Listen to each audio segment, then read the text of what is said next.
ہیریکلائٹس یہ بھی کہا کرتے تھے کہ single thing can perceive in many ways, ایک چیز کو بہت سے طریقوں سے پرسیو کیا جا سکتا ہے۔ مثلا اگر ایک چیز آپ کے لیے سچ ہے تو ضروری نہیں ہے کہ دوسرے کے لیے بھی وہ سچ ہو۔ اگر ہم ایک ایگزامپل لیں تو سمندر کا پانی انسانوں کے لیے نقصان دہ ہے، لیکن دوسری طرف وہی پانی مچھلیوں کے لیے بڑا فائدہ مند ہوتا ہے۔ تو ریئلٹی کسی ایک شکل میں نہیں ہوتی بلکہ مختلف اشکال میں موجود ہوتی ہے۔ ان کے پھر انہی کنسیپٹ سے ایک اور مکتبہ فکر جنم لیتا ہے جسے ہم ریلیٹیوزم کے نام سے جانتے ہیں، یعنی سچائی جو ہے وہ ایک نہیں ہوتی بلکہ یہ بھی پاسبل ہو سکتا ہے کہ بہت سی سچائیاں موجود ہوں۔ انہوں نے جو ایک نئی چیز اور متعارف کرائی وہ تھی کہ فلاسفی کے کنسیپٹس میں انسانوں کے جو معاملات ہیں، انسانوں کے جو رویے ہیں، ان کے بارے میں بات کرنا۔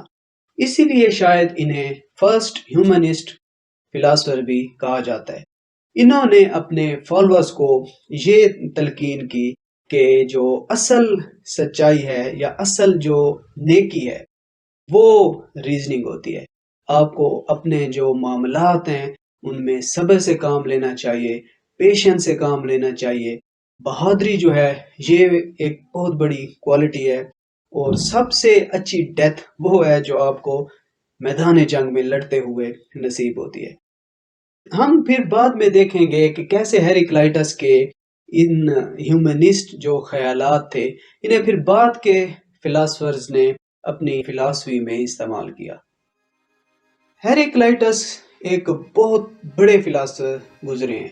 ان کے جو خیالات ہیں، بالخصوص جو چینج کا ان کا نظریہ ہے، تو اس نے پھر بعد میں آنے والے فلاسفر کے لیے ایک نئی راہ کا تعین کر دیا، اور فلاسفر میں پھر یہ جنگ شروع ہو گئی کہ ہم چینج ہو رہے ہیں یا ہم چینج نہیں ہو رہے، کیا تبدیلی ہو رہی ہے یا تبدیلی نہیں ہو رہی۔